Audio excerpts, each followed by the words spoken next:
Chapter 12. The Strange Story of Jonathan Small. A very patient man was that inspector in the cab, for it was a weary time before I rejoined him. His face clouded over when I showed him the empty box. "There goes the reward," said he gloomily. "Where there is no money, there is no pay. This night's work would have been worth a tenner each to Sam Brown and me if the treasure had been there." "Mr. Thaddeus Sholto is a rich man," I said. "He will see that you are rewarded, treasure or no." The inspector shook his head despondently, however. "It's a bad job," he repeated. "And so Mr. Athelney Jones will think." His forecast proved to be correct, for the detective looked blank enough when I got to Baker Street and showed him the empty box. They had only just arrived, Holmes, the prisoner, and he, for they had changed their plans so far as to report themselves at a station upon the way. My companion lounged in his armchair with his usual listless expression, while Small sat stolidly opposite to him with his wooden leg cocked over his sound one. As I exhibited the empty box, he leaned back in his chair and laughed aloud. "This is your doing, Small," said Athelney Jones angrily.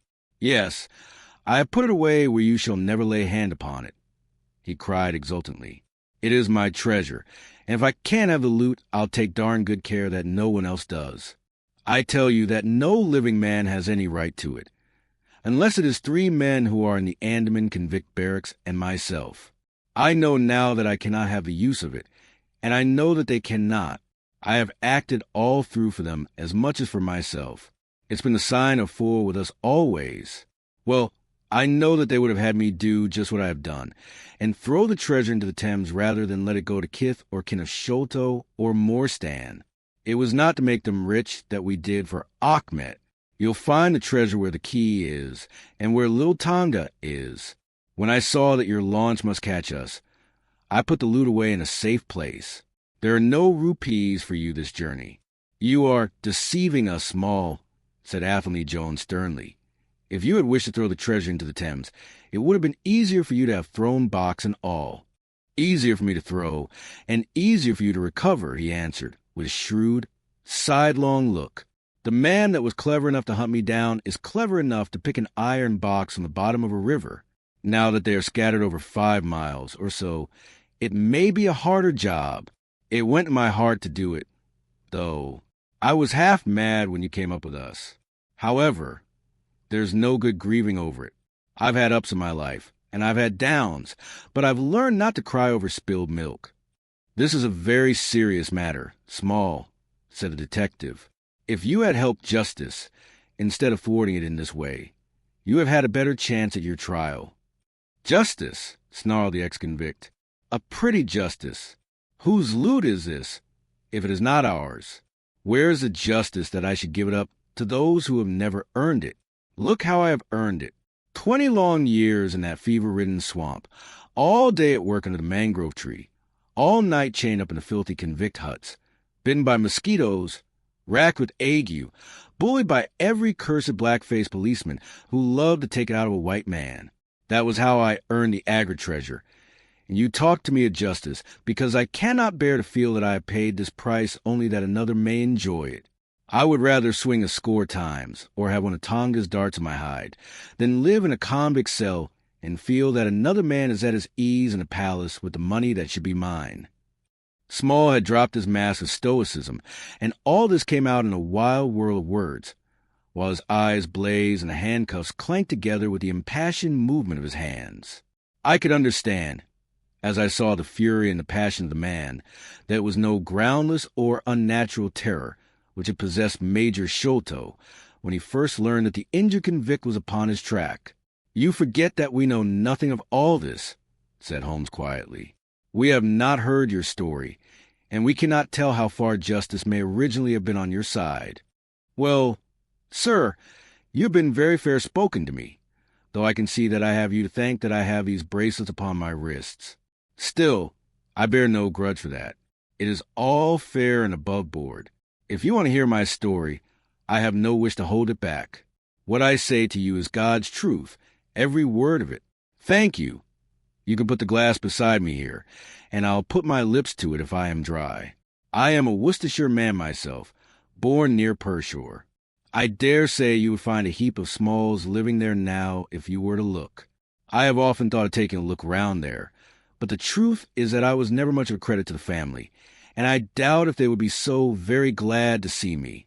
They were all steady, chapel-going folk, small farmers, well known and respected over countryside, while I was always a bit of a rover. At last, however, when I was about 18, I gave them no more trouble, for I got into a mess over a girl, and could only get out of it again by taking the Queen's shilling and joining the 3rd Buffs, which was just starting for India. I wasn't destined to do much soldiering, however. I had just got past the goose step and learned to handle my musket when I was fool enough to go swimming in the Ganges. Luckily for me, my company's sergeant, John Holders, was in the water at the same time, and he was one of the finest swimmers in the service. A crocodile took me, just as I was halfway across, and nipped off my right leg as clean as a surgeon could have done it, just above the knee. What with the shock and the loss of blood, I fainted, and should have been drowned if Holder had not caught hold of me and paddled for the bank. I was 5 months in hospital over it, and when at last I was able to limp out of it with this timber toe strapped to my stump, I found myself invalid out of the army and unfitted for any active occupation. I was, as you can imagine, pretty down on my luck at this time, for I was a useless cripple, though not yet in my 20th year. However, my misfortune soon proved to be a blessing in disguise. A man named Abel White, who had come out there as an indigo planter, wanted an overseer to look after his coolies and keep them up to their work. He happened to be a friend of our colonel's, who had taken an interest in me since the accident. To make a long story short, the colonel recommended me strongly for the post, and as the work was mostly to be done on horseback, my leg was no great obstacle, for I had enough knee left to keep a good grip on the saddle. What I had to do was to ride over plantation, to keep an eye on the men as they worked, and to report the idlers. The pay was fair, I had comfortable quarters, and altogether I was content to spend the remainder of my life in indigo planting. Mr. Abel White was a kind man, and he would often drop into my little shanty and smoke a pipe with me, for white folk out there feel their hearts warm to each other as they never do here at home. Well, I was never in luck's way long. Suddenly, without a note of warning, the great mutiny broke upon us. 1 month India lay as still and peaceful to all appearance as Surrey or Kent. The next there were 200,000 black devils let loose, and the country was a perfect hell. Of course you know all about it, gentlemen. A deal more than I do, very like, since reading is not in my line. I only know what I saw with my own eyes. Our plantation was at a place called Mutra, near the border of the northwest provinces. Night after night the whole sky was alight with the burning bungalows, and day after day we had small companies of Europeans passing through our estate with their wives and children on their way to Agra, where were the nearest troops. Mr. Abel White was an obstinate man. He had it in his head that the affair had been exaggerated, and that it would blow over as suddenly as it had sprung up. There he sat on his veranda, drinking whiskey pegs and smoking cheroots, while the country was in a blaze about him. Of course we stuck by him, I and Dawson, who, with his wife, used to do the bookwork and the managing. Well, one fine day the crash came. I had been away on a distant plantation, and was riding slowly home in the evening, when my eye fell upon something all huddled together at the bottom of a steep nullah. I rode down to see what it was, and the cold struck to my heart when I found it was Dawson's wife, all cut into ribbons and half eaten by jackals and native dogs. A little farther up the road Dawson himself was lying on his face, quite dead, with an empty revolver in his hand, and 4 sepoys lying across each other in front of him. I reined up my horse, wondering which way I should turn, but at that moment I saw thick smoke curling up from Abel White's bungalow, and the flames beginning to burst through the roof. I knew then that I could do my employer no good, but would only throw my own life away if I meddled in the matter. From where I stood I could see hundreds of the black fiends, with their red coats still on their backs, dancing and howling round the burning house. Some of them pointed at me, and a couple of bullets sang past my head. So I broke away across the paddy fields, and found myself late at night safe within the walls at Agra. As it proved, however, There was no great safety there, either. The whole country was up like a swarm of bees. Wherever the English could collect in little bands, they held just the ground that their guns commanded. Everywhere else they were helpless fugitives.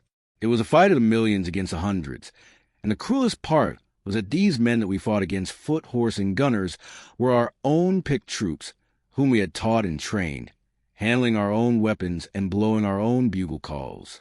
At Agra there were the 3rd Bengal Fusiliers, some Sikhs, 2 troops of horse, and a battery of artillery. A volunteer corps of clerks and merchants had been formed, and this I joined, wooden leg and all. We went out to meet the rebels at Shotgunj early in July, and we beat them back for a time, but our powder gave out, and we had to fall back upon the city. Nothing but the worst news came to us from every side, which is not to be wondered at. For if you look at the map, you will see that we were right in the heart of it. Lucknow is rather better than 100 miles to the east, and Cawnpur about as far to the south. From every point on the compass, there was nothing but torture and murder and outrage. The city of Agra is a great place, swarming with fanatics and fierce devil worshippers of all sorts. Our handful of men were lost among the narrow, winding streets. Our leader moved across the river, therefore, and took up his position in the old fort of Agra. I don't know if any of you gentlemen have ever read or heard anything of that old fort. It is a very queer place, the queerest that ever I was in, and I have been in some rum corners, too. First of all, it is enormous in size. I should think that the enclosure must be acres and acres. There is a modern part, which took all our garrison, women, children, stores, and everything else, with plenty of room over. But the modern part is nothing like the size of the old quarter, where nobody goes, and which is given over to the scorpions and the centipedes. It is all full of great deserted halls and winding passages and long corridors twisting in and out, so that it is easy enough for folk to get lost in it. For this reason it was seldom that anyone went into it, though now and again a party with torches might go exploring. The river washes along front of the old fort, and so protects it, but on the sides and behind there are many doors, and these had to be guarded, of course, in the old quarter as well as in that which was actually held by our troops. We were short-handed, with hardly men enough to man the angles of the building and to serve the guns. It was impossible for us, therefore, to station a strong guard at every one of the innumerable gates. What we did was to organize a central guardhouse in the middle of the fort, and to leave each gate under the charge of 1 white man and 2 or 3 natives. I was selected to take charge during certain hours of the night of a small isolated door upon the southwest side of the building. 2 Sikh troopers were placed under my command, and I was instructed if anything went wrong to fire my musket, when I might rely upon help coming at once from the central guard. As the guard was a good 200 paces away, however, and as the space between was cut up into a labyrinth of passages and corridors, I had great doubts as to whether they could arrive in time to be of any use in case of an actual attack. Well, I was pretty proud of having the small command given me, since I was a raw recruit, and a game-legged one at that. For 2 nights I kept the watch with my Punjabis. They were tall, fierce-looking chaps, Muhammad Singh and Abdullah Khan by name, both old fighting men, who had borne arms against us at Chilianwala. They could talk English pretty well, but I could get little out of them. They preferred to stand together and jabber all night in their queer Sikh lingo. For myself, I used to stand outside the gateway, looking down on the broad, winding river and on the twinkling lights of the great city. The beating of drums, the rattle of tom-toms, and the yells and howls of the rebels, drunk with opium and with bang, were enough to remind us all night of our dangerous neighbors across the stream.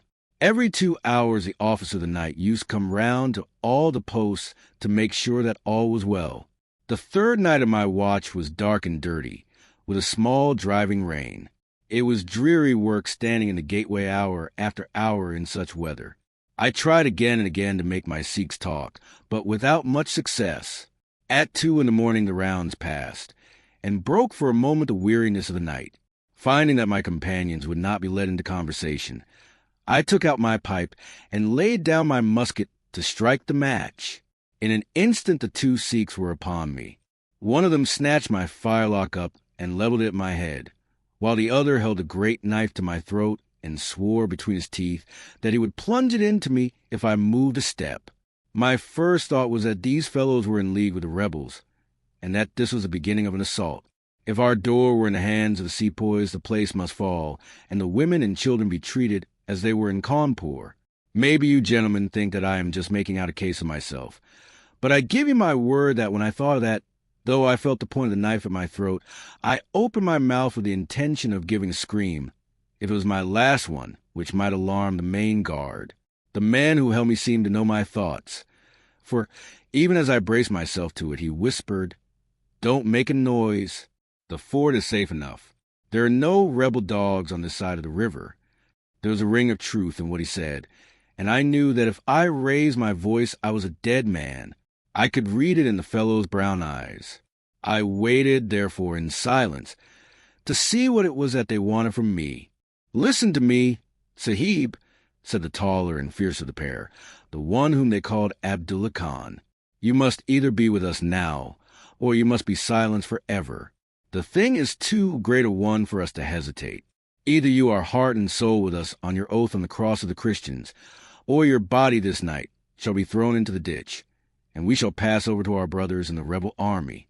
There is no middle way. Which is it to be, death or life? We can only give you 3 minutes to decide, for the time is passing, and all must be done before the rounds come again." "How can I decide?" said I. "You have not told me what you want of me, but I tell you now that if it is anything against the safety of the fort, I will have no truck with it, so you can drive home your knife and welcome." "It is nothing against the fort," said he. "We only ask you to do that which your countrymen come to this land for. We ask you to be rich. If you will be one of us this night, we will swear to you upon the naked knife, and by the threefold oath which no Sikh was ever known to break, that you shall have your fair share of the loot. A quarter of the treasure shall be yours. We can say no fairer. But what is the treasure, then?" I asked. "I am as ready to be rich as you can be, if you will but show me how it can be done." "You will swear, then," said he, "by the bones of your father, by the honor of your mother, by the cross of your faith, to raise no hand and speak no word against us, either now or afterwards." "I will swear it," I answered, "provided that the fort is not endangered." "Then, my comrade, and I will swear that you shall have a quarter of the treasure, which shall be equally divided among the 4 of us." "There are but 3, said I. "No, Dost Akbar must have a share. We can tell the tale to you while we wait them. Do you stand at the gate, Muhammad Singh, and give notice of their coming. The thing stands us, Sahib, and I tell it to you because I know that an oath is binding upon a Feringhi, and that we may trust you. Had you been a lying Hindu, though you had sworn by all the gods and their false temples, your blood would have been upon the knife and your body in the water. But the Sikh knows the Englishman, and the Englishman knows the Sikh. Hearken, then, to what I have to say. There is a Raj in the northern provinces who has much wealth, though his lands are small. Much has come to him from his father, and more still he has set by himself, for he is of a low nature, and hoards his gold rather than spend it. When the troubles broke out, he would be friends both with the lion and the tiger, with the sepoy and with the company's Raj. Soon, however, it seemed to him that the white men's day was come, for through all the land he could hear of nothing but their death and their overthrow.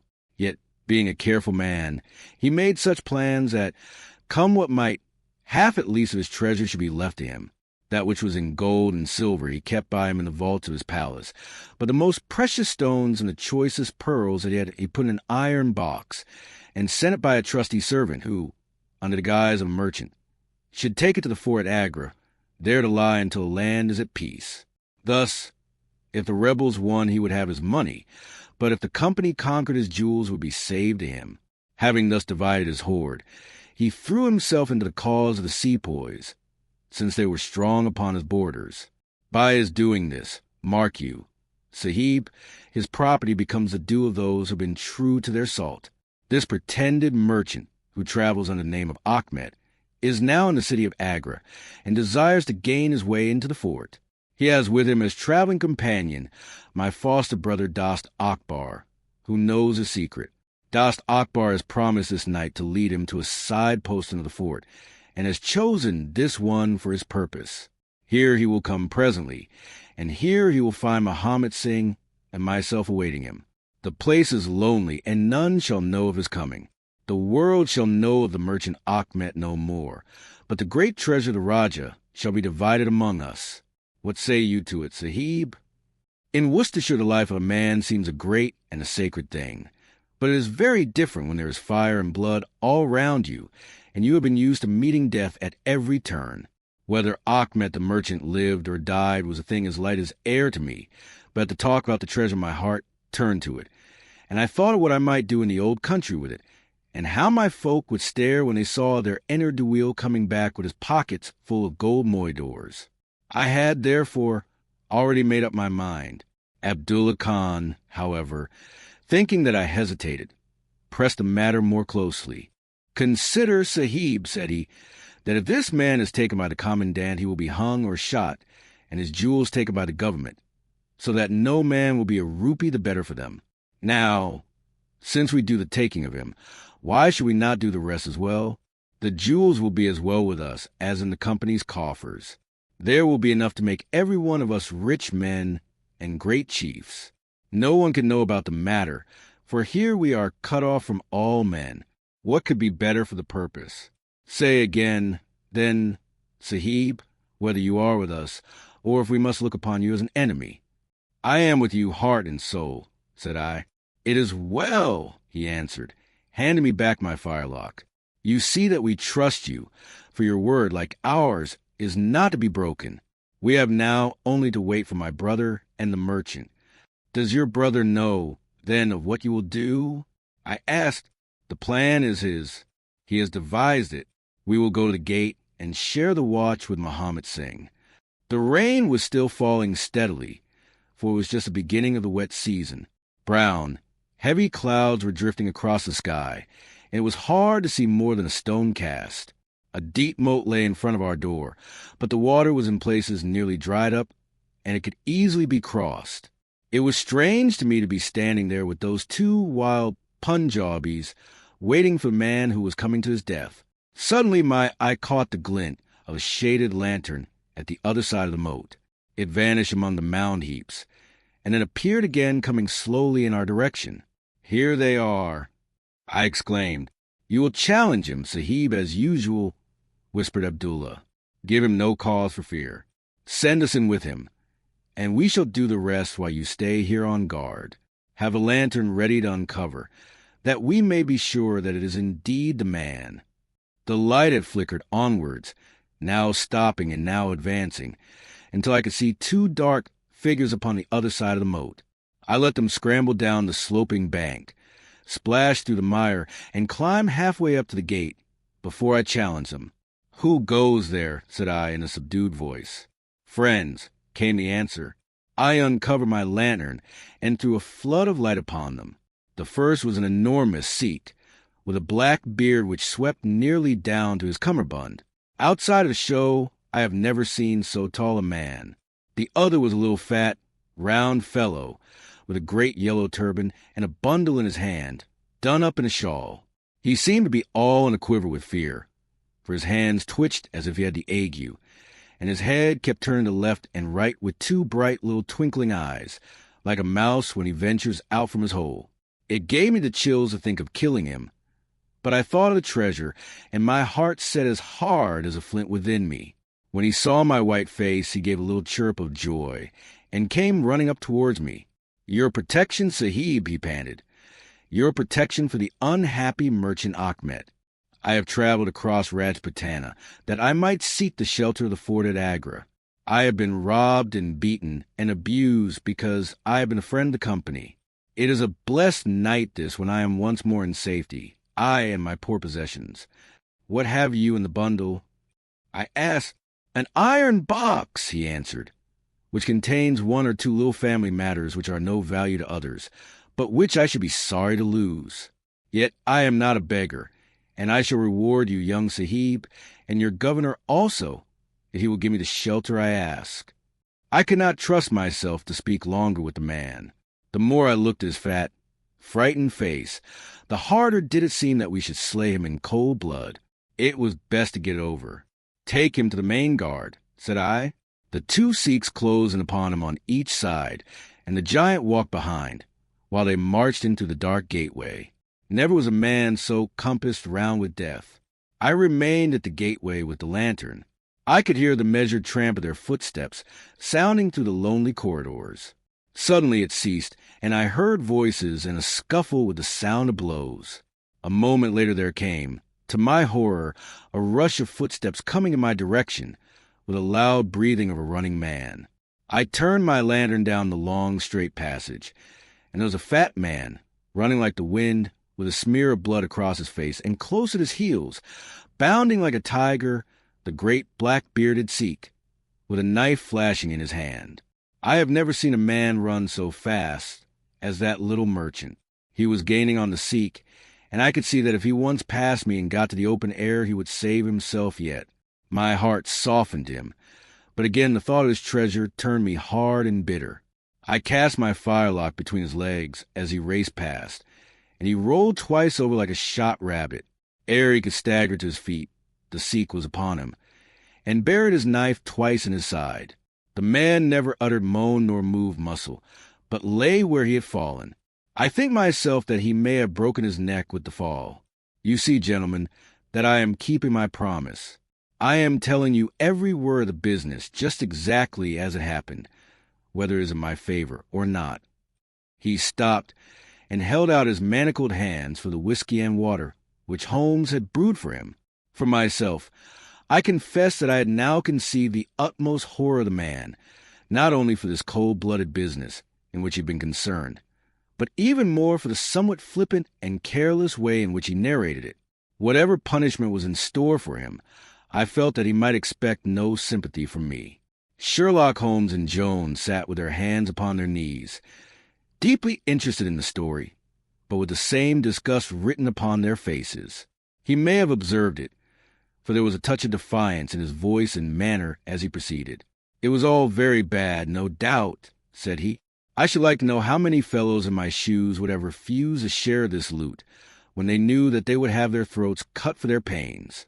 Besides, it was my life or his when once he was in the fort.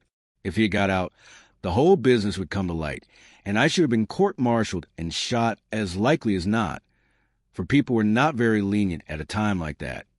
"Go on with your story," said Holmes shortly. "Well, we carried him in, Abdullah, Akbar and I.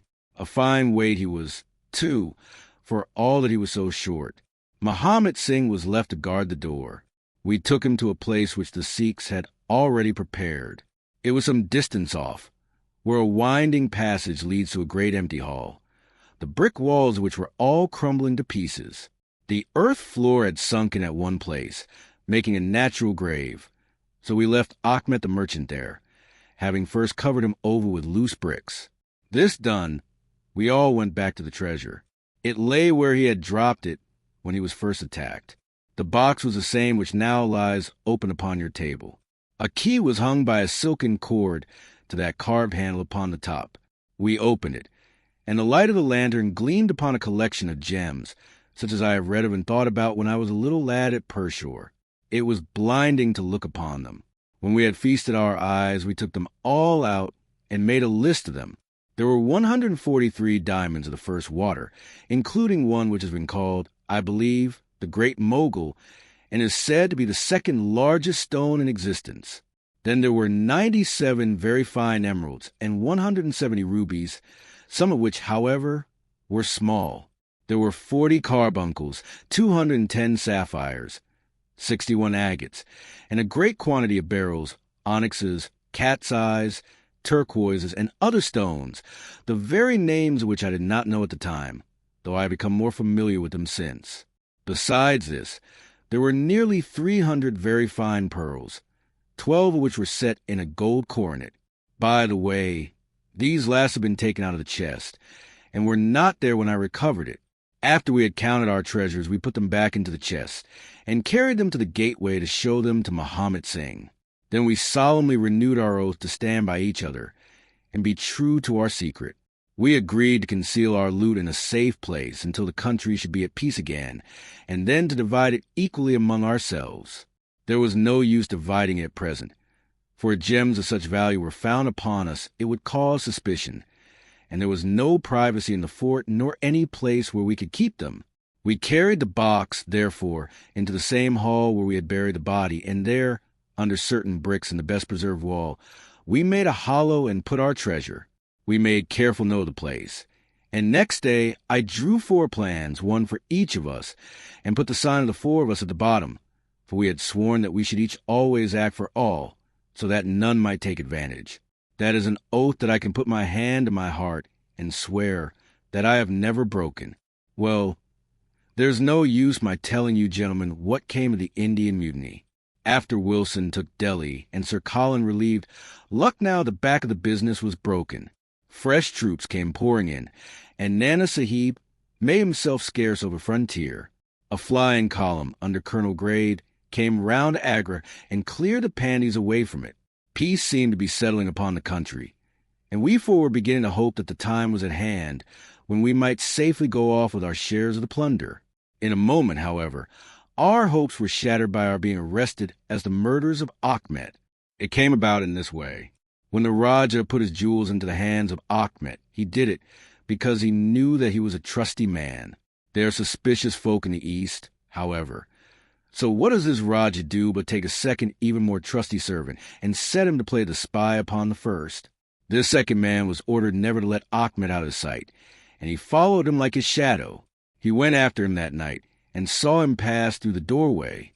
Of course he thought he had taken refuge in the fort, and applied for admission there himself next day, but could find no trace of Achmet. This seemed to him so strange that he spoke about it to a sergeant of guides, who brought it to the ears of the commandant. A thorough search was quickly made, and the body was discovered.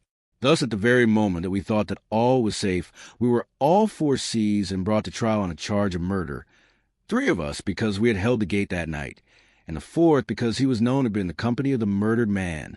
Not a word about the jewels came out at the trial, for the Rajah had been deposed and driven out of India, so no one had any particular interest in them. The murder, however, was clearly made out, and it was certain that we must all have been concerned in it.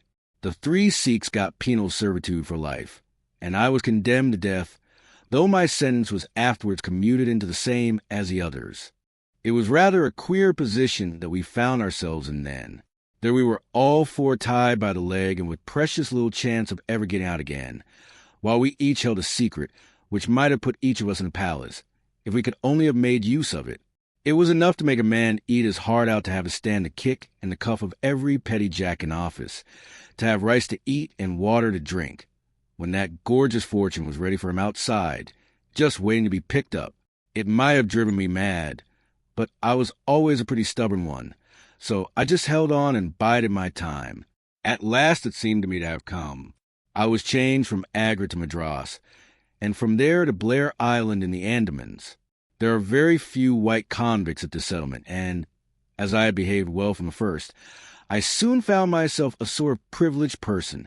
I was given a hut in Hope Town, which is a small place on the slopes of Mount Harriet, and I was left pretty much to myself.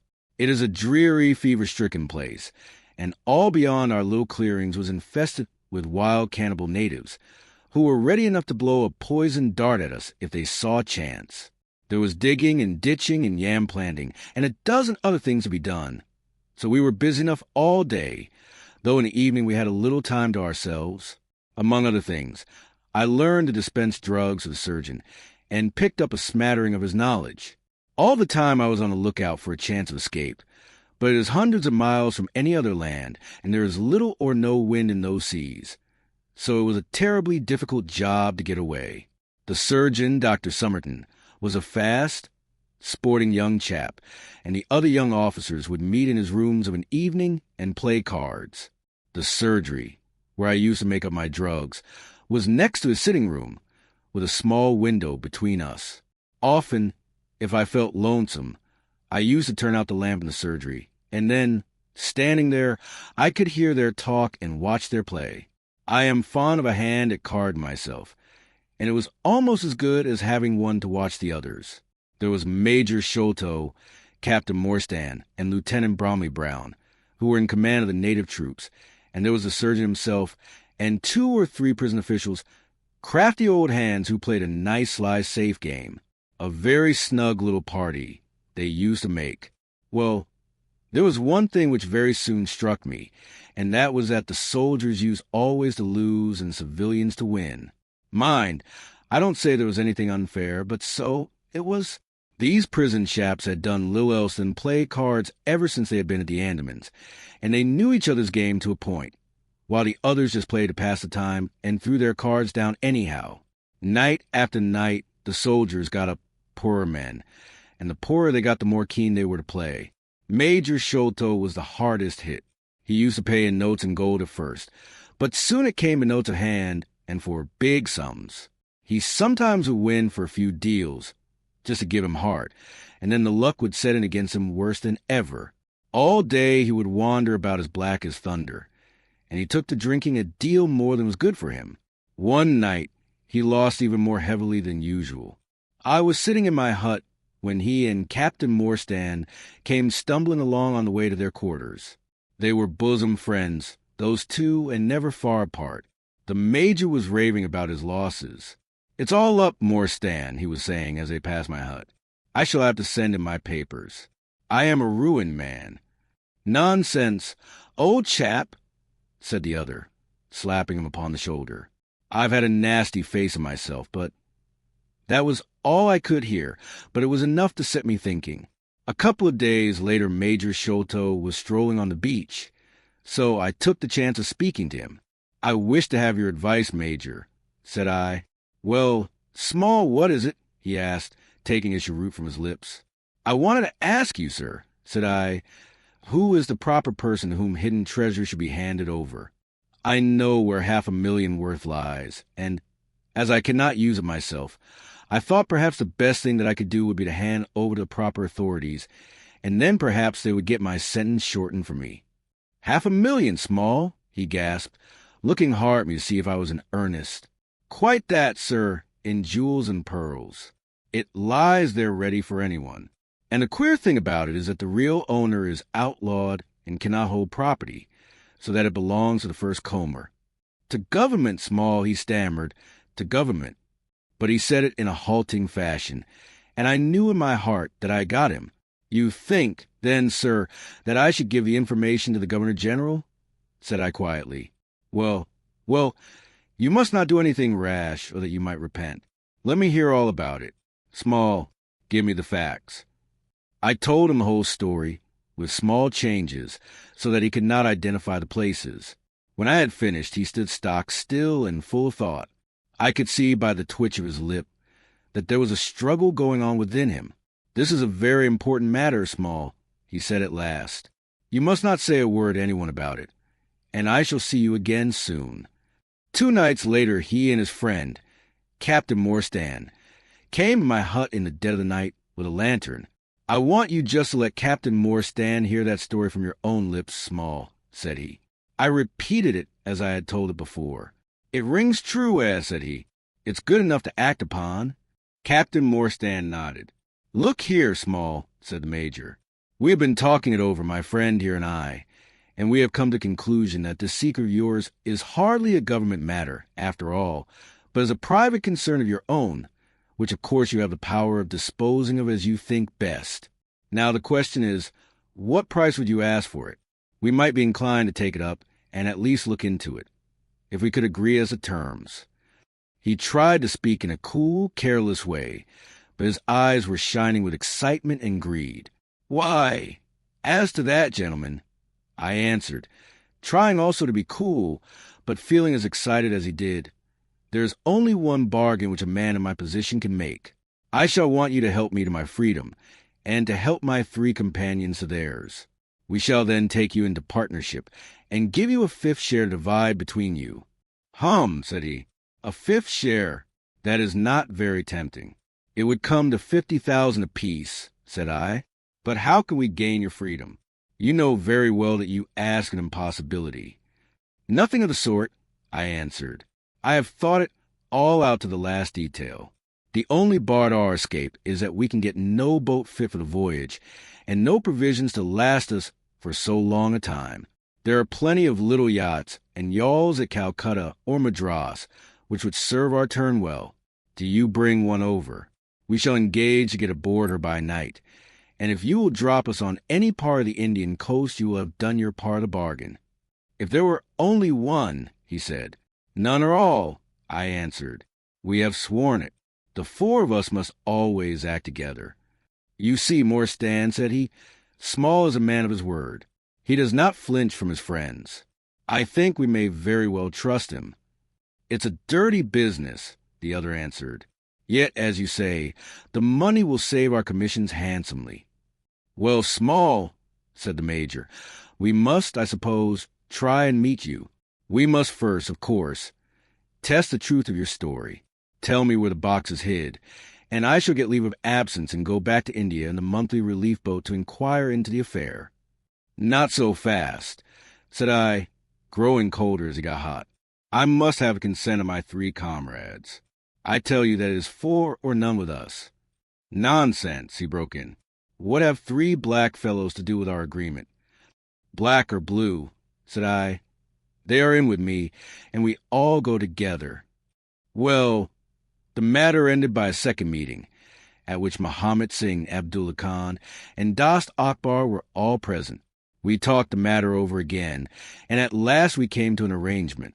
We were to provide both the officers with charts of the part of the Agra fort, and mark the place in the wall where the treasure was hid. Major Sholto was to go to India to test our story. If he found the box, he was to leave it there, to send out a small yacht provision for a voyage, which was to lie off Rutland Island, and to which we were to make our way, and finally to return to his duties.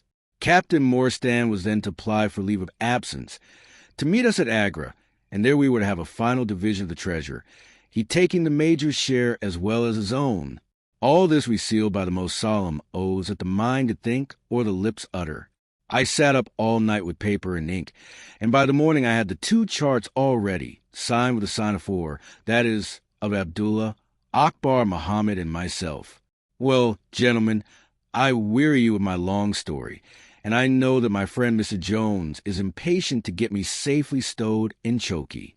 I'll make it as short as I can. The villain Sholto went off to India, but he never came back again. Captain Morstan showed me his name among a list of passengers in one of the mail boats very shortly afterwards. His uncle had died, leaving him a fortune, and he had left the army. Yet he could stoop to treat 5 men as he had treated us. Morstan went over to Agra shortly afterwards and found, as we expected, that the treasure was indeed gone. The scoundrel had stolen it all, without carrying out one of the conditions on which we had sold him the secret. From that day I lived only for vengeance. I thought of it by day, and I nursed it by night. It became an overpowering, absorbing passion with me. I cared nothing for the law, nothing for the gallows. To escape, to track down Sholto, to have my hand upon his throat, that was my one thought. Even the Agra treasure had come to be a smaller thing in my mind than the slaying of Sholto. Well, I have set my mind on many things in this life, and never one which I did not carry out. But it was weary years before my time came. I have told you that I had picked up something of medicine. One day, when Dr. Summerton was down with a fever, a little Andaman Islander was picked up by a convict gang in the woods. He was sick to death, and had gone to a lonely place to die. I took him in hand, though he was as venomous as a young snake, and after a couple of months I got him all right and able to walk. He took a kind of fancy to me then, and would hardly go back to his woods, but was always hanging about my hut. I learned a little of his lingo from him, and this made him all the fonder of me. Tunga, for that was his name, was a fine boatman, and owned a big, roomy canoe of his own. When I found that he was devoted to me, and would do anything to serve me, I saw my chance of escape. I talked it over with him. He was to bring his boat round on a certain night to an old wharf which was never guarded, and there he was to pick me up. I gave him directions to have several gourds of water, and a lot of yams, coconuts, and sweet potatoes. He was stanch and true, was little Tonga. No man ever had a more faithful mate. At the night named, he had his boat at the wharf. As it chanced, however, there was one of the convict guard down there, a vile Pathan who had never missed a chance of insulting and injuring me. I had always vowed vengeance, and now I had my chance. It was as if fate had placed in my way that I might pay my debt before I left the island. He stood on the bank with his back to me, and his carbine on his shoulder. I looked about for a stone to beat out his brains with, but none could I see. Then a queer thought came into my head, and showed me where I could lay my hand on a weapon. I sat down in the darkness, and unstrapped my wooden leg. With 3 long hops I was on him. He put his carbine to his shoulder, but I struck him full, and knocked the whole front of his skull in. You can see the split in the wood now where I hit him. We both went down together, for I could not keep my balance. But when I got up I found him still lying quiet enough. I made for the boat, and in an hour we were well out at sea. Tonga had brought all his earthly possessions with him, his arms and his gods. Among other things, he had a long bamboo spear, and some Andaman coconut matting, with which I made a sort of sail. For 10 days we were beating about, trusting to luck, and on the 11th we were picked up by a trader which was going from Singapore to Jeddah with a cargo of Malay pilgrims. They were a rum crowd, and Tonga and I soon managed to settle down among them. They had one very good quality. They let you alone and asked no questions. Well, if I were to tell you all the adventures that my little chum and I went through, you would not thank me, for I would have you here until the sun was shining. Here and there we drifted about the world, something always turning up to keep us from London. All the time, however, I never lost sight of my purpose. I would dream of Sholto at night. 100 times I have killed him in my sleep. At last, however, some 3 or 4 years ago, we found ourselves in England. I had no great difficulty in finding where Sholto lived, and I set to work to discover whether he had realized the treasure or if he still had it. I made friends with someone who could help me. I named no names, for I don't want to get anyone else in a hole, and I soon found that he still had the jewels. Then I tried to get at him in many ways, but he was pretty sly, and had always 2 prize fighters, besides his sons and his Khitmutgar, on guard over him. One day, however, I got word that he was dying. I hurried at once to the garden, mad that he should slip out of my clutches like that, and, looking through the window, I saw him lying in his bed, with his sons on each side of him. I'd have come through and taken my chance with the 3 of them. Only even as I looked at him, his jaw dropped, and I knew that he was gone. I got into his room that same night, though, and I searched his papers to see if there was any record of where he had hidden our jewels. There was not a line, however, so I came away, bitter and savage as a man could be. Before I left, I bethought me that if I ever met my Sikh friends again, it would be a satisfaction to know that I had left some mark of our hatred. So I scrawled down the sign of the 4 of us, as it had been on the chart, and I pinned it on his bosom. It was too much that he should be taken to the grave without some token from the men whom he had robbed and befooled. We earned a living at this time by my exhibiting poor Tonga at fairs, and other such places as the Black Cannibal. He would eat raw meat and dance his war dance, so we always had a hatful of pennies after a day's work. I still heard all the news from Pondicherry Lodge, and for some years there was no news to hear, except that they were hunting for the treasure. At last, however, came what we had waited for so long.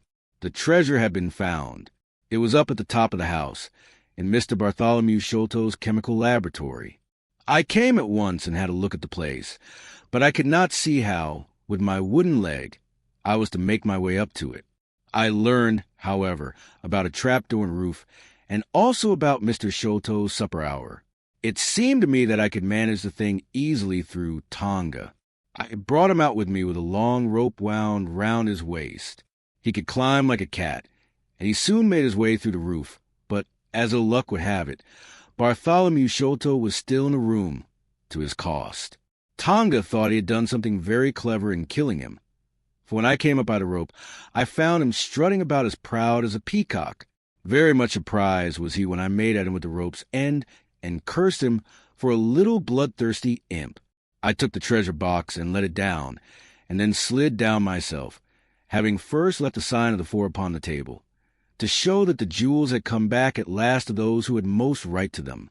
Tonga then pulled up the rope, closed the window, and made off the way that he had come. I don't know that I have anything else to tell you. I had heard a waterman speak of the speed of Smith's launch, the Aurora, so I thought she would be a handy craft for our escape. I engaged with old Smith, and was to get him a big sum if he got us safe to our ship. He knew, no doubt, that there was some screw loose, but he was not in our secrets. All this is the truth, and if I tell it to you, gentlemen, it is not to amuse you, for you have not done me a very good turn, but it is because I believe the best defense I can make is just to hold back nothing, but let all the world know how badly I have myself been served by Major Sholto, and how innocent the first am of the death of his son. A very remarkable account, said Sherlock Holmes. A fitting wind-up to an extremely interesting case. There is nothing at all new to me in the latter part of your narrative, except that you brought your own rope. That I did not know. By the way, I had hoped that Tonga had lost all his darts, yet he managed to shoot one at us in the boat. He had lost them all, sir, except the one which was in his blowpipe at the time. Ah, of course, said Holmes. I had not thought of that. Is there any other point which you would like to ask about? Asked the convict affably. I think not, thank you, my companion answered. Well, Holmes, said Athelney Jones, you are a man to be humored, and we all know that you are a connoisseur of crime. But duty is duty, and I have gone rather far in doing what you and your friend asked me. I shall feel more at ease when we have our storyteller here safe under lock and key. The cab still waits, and there are 2 inspectors downstairs. I am much obliged to you both for your assistance. Of course you will be wanted at the trial. Good night to you. Good night, gentlemen both, said Jonathan Small. You first, Small, remarked the wary Jones as they left the room. I'll take particular care that you don't club me with your wooden leg, whatever you may have done to the gentleman at the Andaman Isles. Well, and there's the end of our little drama, I remarked, after we had sat some time smoking in silence. I fear that it may be the last investigation in which I shall have the chance of studying your methods. Miss Morstan has done me the honor to accept me as a husband in perspective. He gave a most dismal groan. I feared as much, said he. I really cannot congratulate you. I was a little hurt. Have you any reason to be dissatisfied with my choice? I asked. Not at all. I think she is one of the most charming young ladies I ever met, and might have been most useful in such work as we have been doing. She had a decided genius that way. Witness the way in which she preserved that Agra plan from all the other papers of her father. But love is an emotional thing, and whatever is emotional is opposed to that true cold reason which I place above all things. I should never marry myself, lest I bias my judgment. I trust, said I, laughing, that my judgment may survive the ordeal. But you look weary. Yes, the reaction is already upon me. I shall be as limp as a rag for a week. Strange, said I, how terms of what another man I should call laziness alternate with your fits of splendid energy and vigor. Yes, he answered, there are in me the makings of a very fine loafer, and also of a pretty spry sort of fellow. I often think of those lines of old Goethe. She das die Natur nur einen Mensch aus dir schuf. Den zum würdigen Mann, war die zum Spellman Staff. By the way, apropos of this Norwood business, you see that they had, as I surmised, a confederate in the house, who could be none other than Law Row, the butler. So Jones actually has the undivided honor of having caught one fish in his great haul. The division seems rather unfair, I remarked. You have done all the work in this business. I get a wife out of it. Jones gets the credit. Pray, what remains for you? For me, said Sherlock Holmes, there still remains a cocaine bottle. And he stretched his long white hand up for it.